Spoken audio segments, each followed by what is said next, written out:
Hi, America Iran మధ్య deal okay అయిందనుకున్నారు. 60 రోజుల్లో పూర్తి స్థాయి ఒప్పందానికి చర్చలు జరుగుతున్నాయన్నారు. కానీ ఇంతలోనే ట్రంప్ ఒక్కసారిగా ప్లేట్ ఫిరాయించేశారు.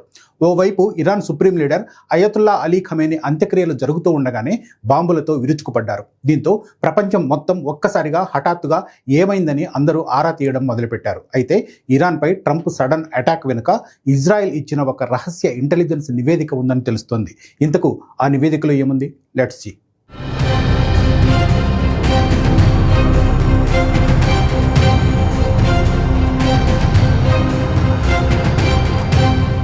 ఇరాన్ మాజీ సుప్రీం లీడర్ అలీ ఖమేనీ వారం రోజుల అంత్యక్రియల ఊరేగింపు సాగుతూ ఉన్న సమయంలో అమెరికాకు ఇజ్రాయెల్ ఒక సంచలన రహస్య నివేదికను చేరవేసింది. డొనాల్డ్ ట్రంప్ను లక్ష్యంగా చేసుకుని ఇరాన్ ఒక నిర్దిష్టమైన అత్యంత ప్రమాదకరమైన హత్యాయత్నానికి ప్లాన్ చేస్తోందన్నదే ఆ ఇంటెలిజెన్స్ నివేదిక సారాంశం. అమెరికా ఇంటెలిజెన్స్ వర్గాల సమాచారం ప్రకారం గత కొన్ని వారాలుగా ఇరాన్ నుండి ఇటువంటి ముప్పు ఉందనే గుసగుసలు వినిపిస్తున్నప్పటికీ ఈ వారం ఇజ్రాయెల్ అందించిన సమాచారం మాత్రం ఒక ఖచ్చితమైన కుట్రను బయటపెట్టింది.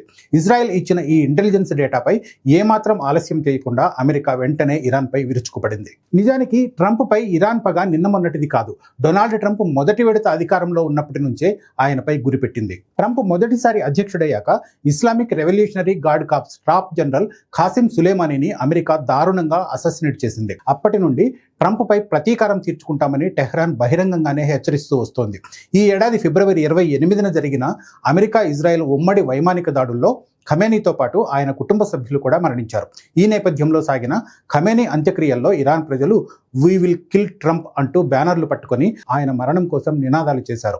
ఇరు దేశాల మధ్య దశాబ్దాల నాటి తీవ్రమైన ప్రతీకారేచ్ఛకు ఇది అద్దం పడుతోంది. ఇరాన్పై అమెరికా మళ్లీ యుద్ధం చేయడం వెనుక ఇజ్రాయెల్ ప్రధాని బెంజమిన్ నెతన్యాహు, డొనాల్డ్ ట్రంప్ల భౌగోళిక రాజకీయ వ్యూహాలు దాగి ఉన్నాయి. గత కొద్ది వారాలుగా ఇరాన్ యుద్ధాన్ని పొడిగించే విషయంలో ఇరు నేతల మధ్య సంబంధాలు పూర్తిగా క్షీణించాయి. ఇరాన్పై సైనిక చర్యను మరింత తీవ్రం చేసి తన యుద్ధ లక్ష్యాలను నెరవేర్చుకోవాలని నెతన్యాహు భావించారు. కానీ ఈ యుద్ధం వల్ల ప్రపంచ ఆర్థిక వ్యవస్థ కుప్పకూలుతుందనే ఆందోళనతో ట్రంప్ యుద్ధం నుండి బయటకు రావాలని చూశారు. ఫలితంగానే గత నెలలో అమెరికా ఇరాన్ మధ్య ఒక తాత్కాలిక సీజ్ ఫైర్ ఒప్పందం కూడా కుదిరింది. కానీ సరిగ్గా ఇరాన్తో శాంతి నెలకొంటున్న తరుణంలో ఇజ్రాయెల్ తెచ్చిన కిల్ ప్లాట్ ఇంటెలిజెన్స్ రిపోర్ట్ ఈ సీజ్ ఫైర్ ఒప్పందాన్ని ముక్కలు చేసేసింది. ట్రంప్ను మళ్లీ ఇరాన్పై దాడి వైపు మళ్లించేలా చేసింది. ఇరాన్ ముప్పుపై ఆంకారాలో జరిగిన నాటో సదస్సులో ట్రంప్ స్వయంగా సంచలన వ్యాఖ్యలు చేశారు. వాళ్ళు అమెరికా నాయకుడిని, అంటే నన్ను ముగించాలనుకుంటున్నారు. నేను వాళ్ళ ప్రతి హిట్ లిస్ట్లో ఉన్నాను.